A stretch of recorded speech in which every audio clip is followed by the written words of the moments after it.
I think that I'll just sort of, my final remark on this will be that oftentimes it makes, since the dawn of what we know as war, there's been such thing as information or misinformation, depending on which side you're on. Yes. And that is employed as a tool of war, just albeit of a different platform of war, if we can say that. So if one could assume that if you're an American policymaker going to war in 2001, you would want to know who the Taliban are and who they are not. But it seems that a lot of the time, that this hasn't actually been the case, and what's been put out there, what's captivated the public imagination, has actually filtered into the policies and the perceptions of people actually enacting policy on the ground. And obviously this has had devastating effects, because this war did not need to happen. I'm sure we can all agree on that. It was preventable. It could have been resolved through diplomacy. And once war, the wheels of war started to turn, it was possible to get this peace deal signed way before than now. Yes. So this is unfortunately the predicament within which we find ourselves. And now that we're sort of saying that we're sort of trying to explain that, if you try to explain to such people, well, what you've actually heard on CNN or whatever is not the case, you'll be called a lot of names. But actually, if you really, even if you were the most belligerent, the most hawkish person, you would have a vested interest in knowing these things. Assalamu alaikum. Welcome back to the podcast. We just had a brief break because we had to break fast. So we are continuing our conversation with Syed Ibrahim. And before the break, Walid, you were discussing the vested interest policymakers have in knowing their enemy or opponents.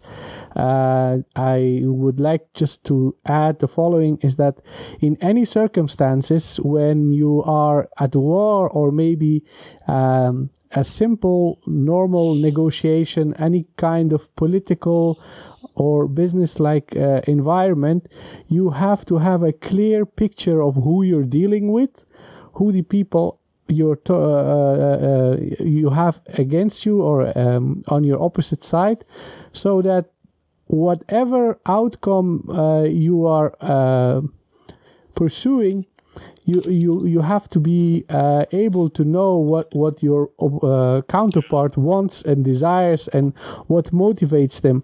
I think briefly I saw the book by Robert Greene in your room, Walid. You know Robert Greene, he has a very interesting passage in one of his books.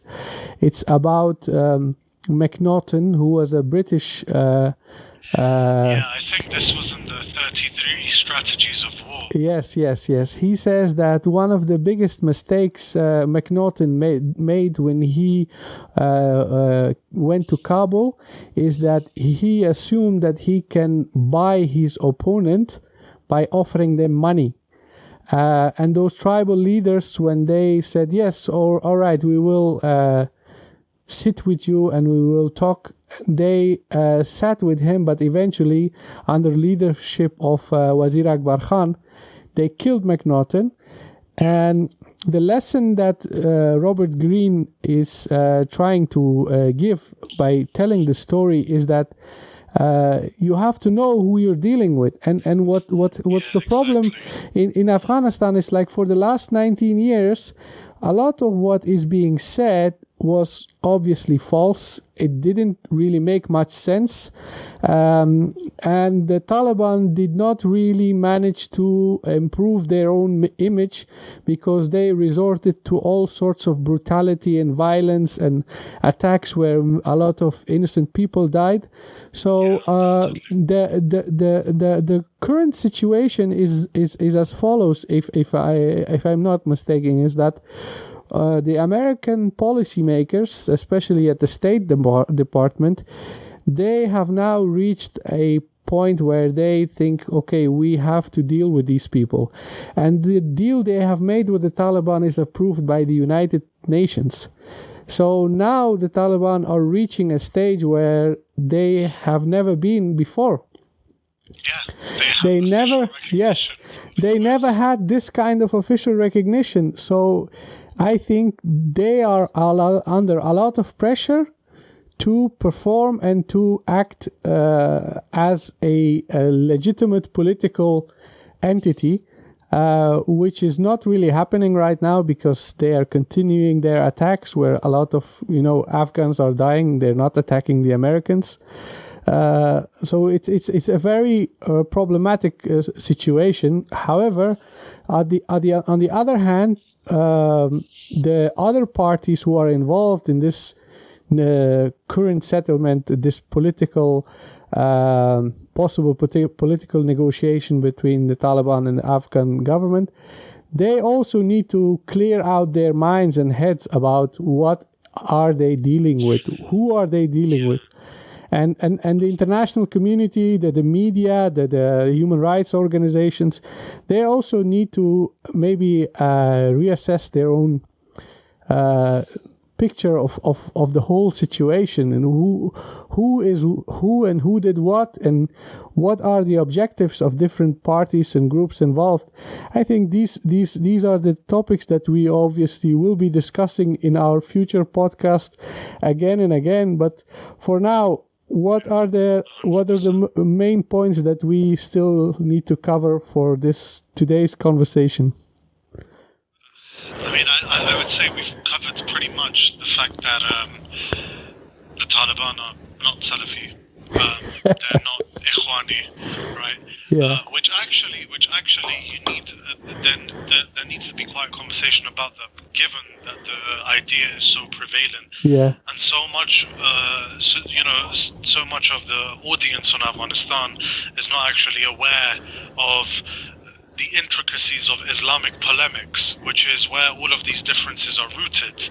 If you're a non-Muslim, chances are you're not going to actually know what these words are, and they're just thrown around on an industrial scale without you actually knowing what they are, and you just take it for granted. But I think you mentioned Robert Greene and McNaughton. For those of our viewers who don't know, McNaughton was sort of the head of the British mission in Afghanistan in the first Anglo-Afghan war.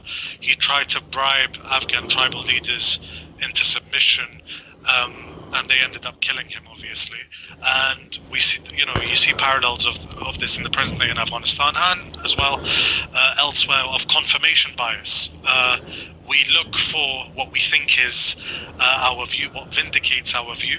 And recently, I would just add that this has taken quite a sinister turn where the West has embarked on this methodology to approaching the East, where these are lands full of ancient hatreds, and these wars have been going on for thousands of years, and we had no idea. How could we possibly know? We had absolutely no idea. We went in, we had the best intentions.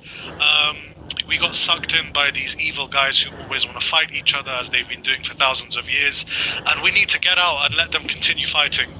It's not our business anymore.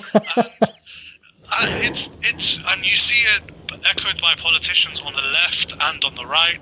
And whilst obviously elements of it are true, the United States did not know what the hell it was doing. Quite frankly, the invasion was not needed, but that's not an excuse, because when you are the world's sole superpower and you have money and material and resources that no empire or state has ever had in the history of mankind, I would say that some of that needs to be allocated towards actually knowing about the place you're going to invade.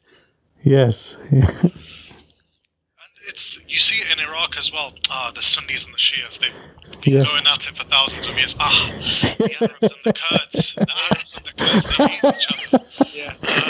In Afghanistan, it's the rural religious Pashtuns versus secular, very enlightened Persian-speaking Tajiks, and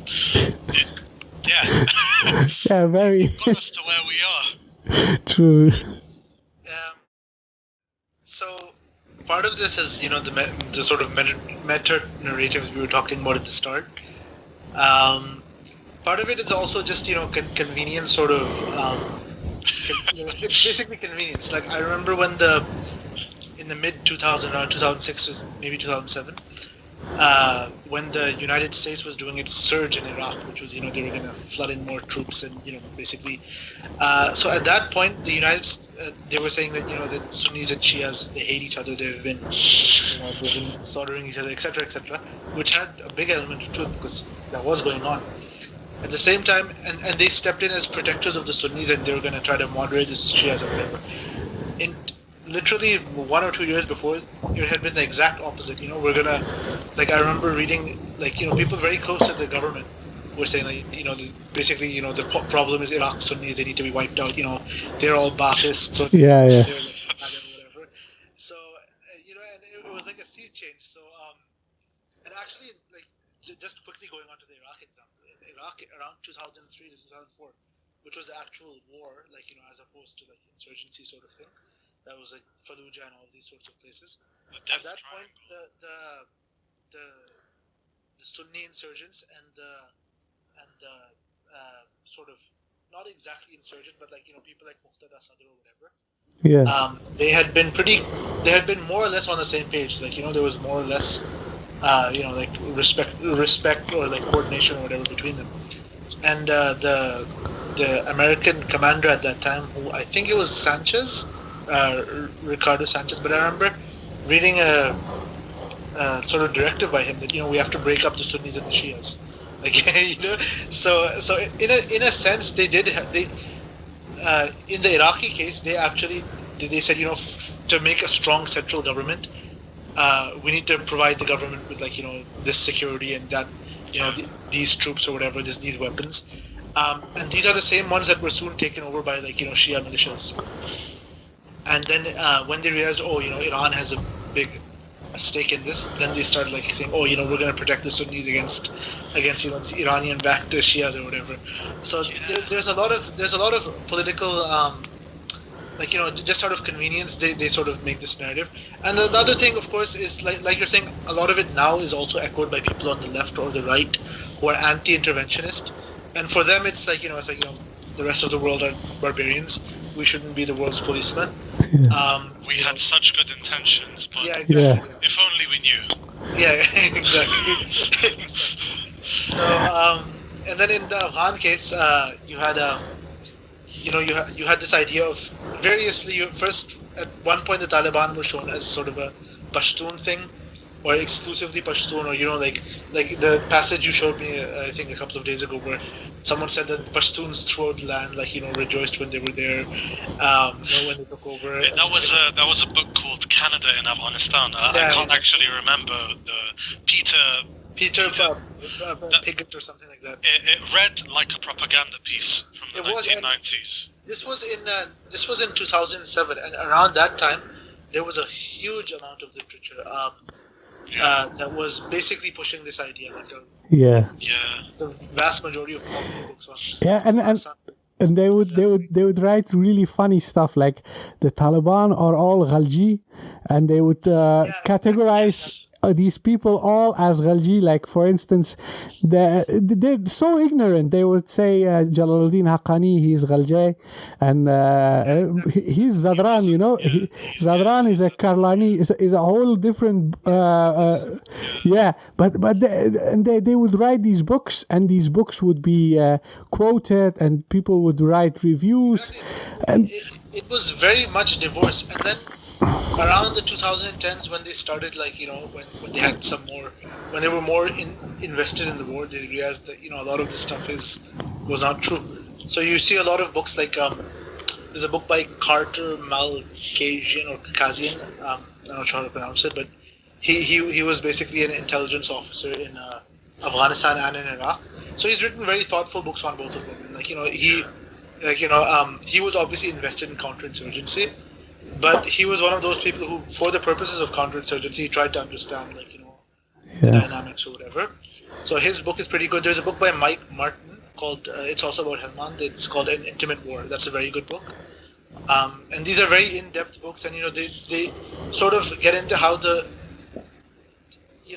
how you were saying, they they want to believe something for political convenience. True. So everything starts looking like that. So there was the idea first of the Taliban as Pashtun, as exclusively Pashtun or specifically Pashtun or whatever, which wasn't really true. There was a lot of Uzbeks, for example, in the Taliban. There was the idea of them being ideologically the same as Al-Qaeda, which is also not true. There was the idea of them being Pakistani puppets, which was also not true. Like despite there being links or whatever. Then around 2010, they had this idea of reconcilable versus irreconcilable. And the Haqqanis were the really Haqqanis were the guys. And then Haqqani's son wrote an op-ed in New York Times. Exactly. The thing is that I think part of this it stems from the need to tell good stories. Okay, so William Dalrymple is a historian. Yeah. And his writings, his books, generally speaking, they have their, like I said, I don't think there exists a book in its entirety with which someone can agree with wholeheartedly. But William Dalrymple sort of said, yes, well, in 1839, the first Anglo-Afghan war, you had the Ghilzays allied with the Barakzays against the Sadozays, right? And then he said, oh, well, now the foot soldiers of the Taliban are all Ghilzay. And and the thing is that to a non-Afghan reading this makes them feel privy or accessory to a piece of remarkable information. Like, it's sort of almost like a certificate, like, not only do I know about the different ethnicities of Afghanistan, I even know about the different tribal confederacies in Afghanistan. And, the Ghilzays and the Duranis have hated each other for all this time, and this has just been playing on. But it's almost like this is divinely ordained. What's funny now is that the current leader of the Taliban, in fact, 2 of the 3 leaders of the Taliban have been Durrani. Mullah Mansur was Ishaq Zay, Durrani. Current leader, Mawlawi Hibatullah, is a Durrani as well, from the Nurzay tribe. And the Kabul government, headed by Ashraf Ghani, who is actually a Ghilzay. And you mentioned the characterization of Jalaluddin Haqqani as Ghilzay. Peter Thompson, in his book, The Wars of Afghanistan, he characterized the Kakars, my tribe, as Ghilzay as well. And that's just factually not true. Yeah, but I was speaking to a Western journalist, and I said, how is it possible that they have so many things wrong about this conflict? And this journalist believes that it's some sort of arrogance, like, these savages, we don't need to know all the details. Who cares? But this kind of attitude costs money and blood. Yeah, this attitude of arrogance and looking towards people, whether it's Afghans or Syrians or Iraqis, with contempt, like these savages, these animals, it costs money and blood. People are actually dying. Exactly. And it all even harms their own interests. Exactly. Afghanistan is a good case. They ended up believing a lot of things that were not factually true. Yeah. A lot of there's no other way to put it. Literal, factually untrue. Ideas. And I mean, if you look at a lot of the books, especially in the late 2000s, 2007 to 2010 or so, a lot of bestsellers and very, very popularly acclaimed sort of books were written at that time, and almost all of them were they had glaring, you can read it and you can just be page by page you can find errors. The Thompson book is actually a good example because it has a lot of detail, and yet there's so many things wrong with it. Peter Thompson was the envoy for the United States to the Mujahideen. So his book is basically an attempt to square the fact that at that time the United States were helping the insurgency, and now the United States are fighting an insurgency. Yeah. And he kind of squares the circle by we were the good guys. We love Afghanistan, but Pakistan, Gulbuddin Hikmatyar and Mullah Omar are the epitome of evil.